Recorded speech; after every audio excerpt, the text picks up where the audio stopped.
এখনকার সময় ফ্রিল্যান্সিং শেখাটা খুবই সহজলভ্য ব্যাপার। যদি আপনি ২টা স্টেপ ফলো করেন। স্টেপ নাম্বার 1, আপনাকে সঠিক একটা গাইডলাইন দিবে এমন কাউকে খুঁজতে হবে। স্টেপ নাম্বার 2, আপনাকে নিজেকে মানসিকভাবে প্রস্তুত করতে হবে। নিজের এফোর্টটা, নিজের শেখার প্রতি ইচ্ছাটা 100% থাকতে হবে এবং সেটা কোয়ালিটি হবে বেস্ট কোয়ালিটি।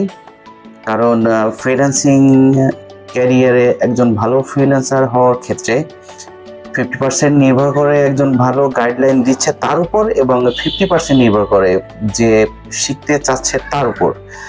সো আমরা খুব শীঘ্রই 2025 জানুয়ারিতে ফ্রিল্যান্সিং কোর্স শুরু করতে যাচ্ছি। আপনারা যদি আগ্রহী থাকেন as soon as possible admission নিতে পারেন এবং সেই সঙ্গে সঙ্গে আমাদের এই পেজটি ফলো করে শেয়ার করে দিতে পারেন।